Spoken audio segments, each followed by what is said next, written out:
जब भी मैं कंफ्यूज होती हूँ ना कि मैं क्या बनाऊँ तो ये वाली टेक्निक मुझे हमेशा बचा ही लेती है। हाय एवरीवन, आज की वीडियो में हम बनाने वाले हैं ब्यूटीफुल सा calligraphy and floral art work using an OHP sheet. So OHP sheet is basically a plastic sheet जो आपको बहुत ही इजीली मिल सकती है। तो इस टेक्निक में मैं हमेशा अपने ब्रश पेन को OHP शीट के ऊपर चलाने के बाद उसमें थोड़े से वाटर ड्रॉपलेट्स ऐड करके वो as a water colour act करता है, जिसको फिर मैं अपने पेपर पे नॉर्मली यूज कर सकती हूँ। सो जैसा कि आप देख रहे हो, मैंने एक फ्लैट ब्रश लिया है और मैंने 3 नॉर्मल लाइंस ड्रॉ करी है। और उसके बाद क्योंकि वो मुझे पेपर थोड़ा खाली लग रहा था तो मैंने साइड के कॉर्नर्स को भी वाटर कलर्स की हेल्प से और बेसिकली ब्रश पेन की हेल्प से ड्रॉ कर दिया है। उसके बाद मेरी सबसे फेवरेट टेक्निक विच इज स्प्लैटरिंग।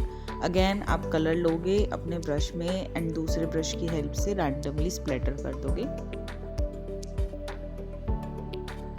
उसके बाद मैंने एक ब्रश पेन लिया and I started to draw florals. मुझे पर्टिकुलरली फ्लोरल्स बनाना बहुत पसंद है। मुझे लगता है वो हर एक पीस को बहुत ही एलिगेंट लुक दे देते हैं और मैं कुछ स्पेशल नहीं करती हूँ। I don't really draw a lot, but florals के लिए मैं एक सिंपल सी टेक्निक फॉलो करती हूँ जिसमें मैं पहले सेंटर पार्ट में कुछ डॉटेड लाइंस बनाती हूँ और उसके बाद 5 या 6 पेटल्स रैंडमली, बिकॉज फ्लोरल्स की स्पेशलिटी ही ये है कि आप पेटल्स कैसे मर्जी बनाओ वो सुंदर ही लगती है। तो मैं रैंडमली अपने ब्रश पेन से या फाइन लाइनर से 5 या 6 पेटल्स ड्रॉ कर देती हूँ जो कि एक दूसरे को टच कर रही होती है और उसके अंदर फिर जो स्टेमन वाला पार्ट होता है रैंडम लाइंस ड्रॉ करके वैसा बना देती हूँ। And I think that makes a very beautiful flower. अगर आप कोई और टेक्निक फॉलो करते हो तो आप वैसा फ्लावर भी बना सकते हो, but I love to make these flowers, इसीलिए मैं इन्हीं को बनाना प्रेफर करती हूँ। बहुत ईजी है, सिंपल है। अगर आप 4-5 बार बनाओगे तो आप भी अच्छे से सीख जाओगे।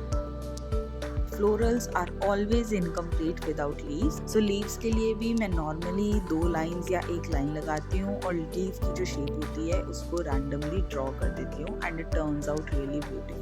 सो जहाँ जहाँ पे भी आप फ्लोरल्स बना रहे हो वहाँ पे जो भी गैप्स आपको दिख रहे हैं उसमें आप लीव्स को या छोटे छोटे डॉट्स को फिल इन कर सकते हो। जैसे ही मेरा एक पार्ट कंप्लीट हो जाता है, मैंने सेम प्रोसीजर दूसरे वाले में किया है। आप नोटिस कर सकते हो कि मैं फ्लावर्स को कैसे बना रही हूँ एंड क्योंकि मैंने यहाँ ब्रश पेन यूज किया है तभी वो कहीं पे मोटा कहीं पे पतला आपको दिख रहा है। एक टॉम्बो ब्रश पेन है जिसका लिंक आपको डिस्क्रिप्शन में मिल जाएगा।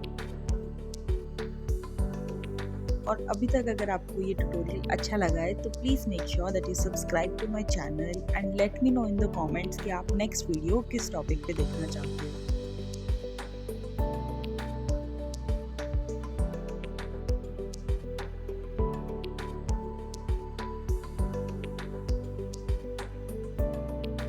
And if you notice, you can see कि कैसे random flowers, leaves and some small dots आपके आर्ट वर्क को कितना ज़्यादा एलिगेंट लुक दे देते हैं। सो अगर आप भी नॉर्मल कैलीग्राफी करते हो so this is your sign कि आप भी अपने ब्रश पेन को एज वाटर कलर्स यूज़ करना स्टार्ट कर दो। इसके बाद क्योंकि मुझे थोड़ा सा बोल्ड कैलीग्राफी करनी थी तो मैंने अपना डोम्स ब्रश पेन लिया एंड अपना favourite quote which is dreams are free but efforts never are वो लिखना स्टार्ट कर दिया है। आप कोई और कोट भी लिख सकते हो। यहाँ पे एक छोटी सी मिस्टेक ये हो गई है कि मुझे लिखना तो आइडियली ड्रीम्स था, बट क्योंकि मैंने बोल्ड ब्रश पेन यूज कर लिया था एंड मैंने पहले ध्यान नहीं दिया तो वो ड्रीम पे ही खत्म हो गया एंड एस लिखने की जगह ही नहीं थी। बट नेवर माइंड, अगर आप लिख रहे हो तो आप इसको ड्रीम्स भी लिख सकते हो। एंड उसके बाद मैंने सेम थोड़ा सा चेंज करने के लिए अपने नॉर्मल टॉम्बो ब्रश पेन को बीच बीच में कहीं यूज किया। This technique really help to make your quote stand out कि आप कहीं पे स्मॉल टिप ब्रश पेन कहीं पे लार्ज टिप ब्रश पेन का जब यूज करते हो तो आपका आर्ट वर्क बहुत एलिगेंट लगने लग जाता है। एंड इसी के साथ जैसे ही मेरा कोट कंप्लीट हुआ मेरा आर्ट वर्क भी कंप्लीट हो गया। एंड उसके बाद मैंने बस रैंडम थोड़ी सी जगह पे डॉट्स लगाए and our art work was complete. So if you enjoy today's tutorial please make sure that you subscribe to my channel and do let me know what else do you want to see on my page and I will see you in the next one. Bye bye.